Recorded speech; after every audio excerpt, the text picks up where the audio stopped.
Well, hi there. The housing market in the U.S. is going through some of the most challenging times ever faced, and everybody is worried about what lies ahead. Let's discuss the repercussions of the continuous interest rate hikes, and on top of that, the recent bank collapses and what it means for the average American homebuyer in this video. The Federal Reserve, aka the Fed, is like the boss of the U.S. economy. They control a bunch of important things, including the interest rates that banks pay to borrow money from each other.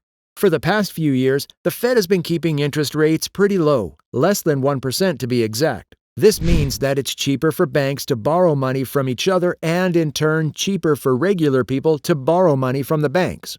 But it also means that savers who keep their money in savings accounts have been getting pretty measly returns. You practically don't earn anything over time if the interest rates remain negligible, right? But last year something happened. When the Fed noticed that inflation was getting too high, it decided to take action by raising the interest rates by almost 5 percentage points over the course of last year. The reason behind all this is as the prices go up, it makes it harder for regular folks to buy things they need, like groceries or gas. In fact, it's been raised 9 times up until now and inflation is not budging. Fed wants it to come down to the desirable 2%, but it stands firm at 6%. The constant increase in interest rates means an increased mortgage rate, and the more it moves up, people find their budgets tighter. The last interest rate hike came after several experts believed that the Fed would not go through with another rate hike, as it would only cause more damage to the economy, and thought that instead they could even decrease it to take the pressure off financial institutions. But on March 22nd, they did increase it by 0.25 percentage point, despite being widely criticized. This decision came after a period of uncertainty in the banking industry that lasted for nearly 2 weeks. As a result, the benchmark borrowing rate for federal funds was raised to a range of 4.75% to 5%. While it may be good for people with savings accounts as they may benefit from the higher returns on their money and other investments, in fact, the current returns are being regarded as the best in 15 years. But at the same time, it's bad news for all the people looking to buy a house, as the monthly mortgage rate will also increase and can result in a slowing down of the housing market. Right now, the average rate for a 30-year fixed-rate mortgage is at 6.66%, which is higher than it was last March when the Federal Reserve began to increase the interest rates. At that time, the average rate for this type of mortgage was 4.40%. This increase in mortgage rates means that people who are looking to buy a home or refinance their existing mortgage may need to pay more money in interest over time, which can really affect their monthly payments and overall budget. Plus, higher interest rates can make it more expensive for businesses and consumers to borrow money, which can lead to decreased spending and investment. This can lead to slower economic growth, which can result in job losses and reduced wages. It can all come down as dominoes if it keeps on going.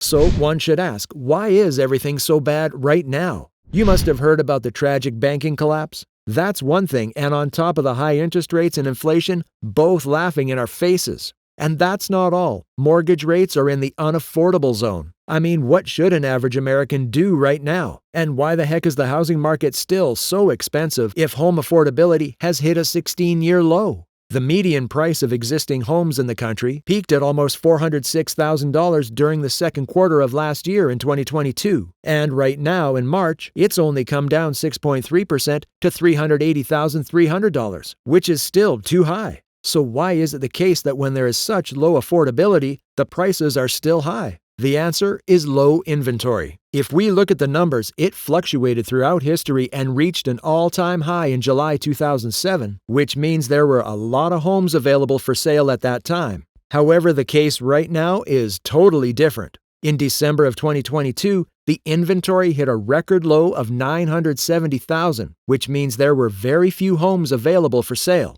Now, we know that when something is short in the market, the prices tend to go up. The same thing is happening in the housing market because if there are too few homes available, it keeps the prices up, making it harder and harder with each passing day for people to find the right home for them. The prices are coming down slowly, but not at a fast pace, and rolling into March for the first 3 weeks, the inventory isn't what it typically is for the springtime. It's way down, which shows the market is moving and prices are less across a lot of different markets, depending on the region you take into consideration. Let's take a look at the existing home sales in the country, region by region. For the northeast of the country, existing home sales showed some improvement in February compared to January. Specifically, sales increased by 4.0% to an annual rate of 520,000. However, this rate was significantly lower than the sales recorded in the same month last year, with a decrease of 25.7% compared to February 2022. The median price of homes in this region also decreased in February, with a 4.5% drop from the previous year, which was recorded to be $366,100 in February. The Midwest is the region where we're witnessing the biggest movement, the reason being that it's the most affordable housing in the country at the moment.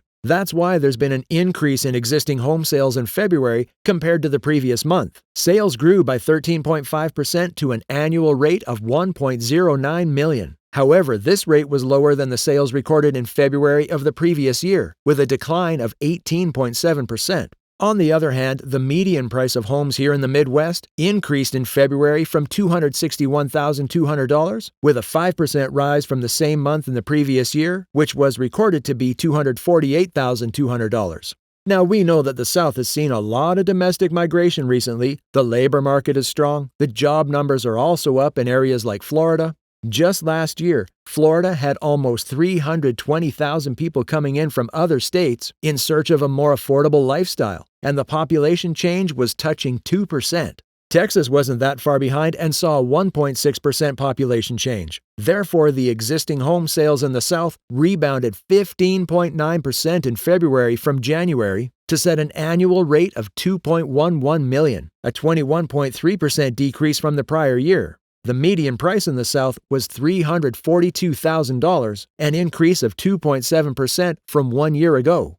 And in the West, the housing market saw a significant increase in existing home sales in February, with a 19.4% rise compared to the prior month. The annual rate of sales was recorded at $860,000. However, this rate was lower than the sales recorded in February of the previous year, with a decline of 28.3%.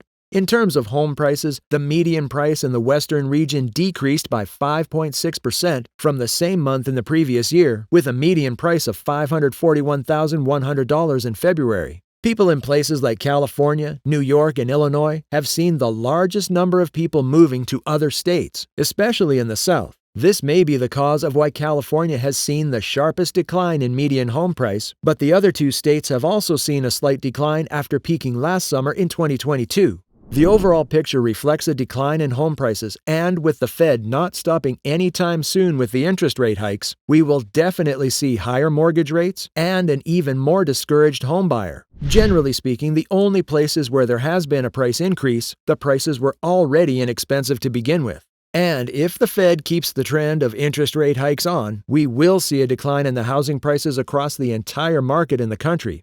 But for that, we'll have to wait and see. Let's hope that the housing market remains stable and people get to purchase houses without paying too much in mortgage payments. With that, we've come to the end of the video. If you found this informative, please press that thumbs up button and subscribe to our channel for more interesting videos. Thanks for watching, and we'll see you in another video.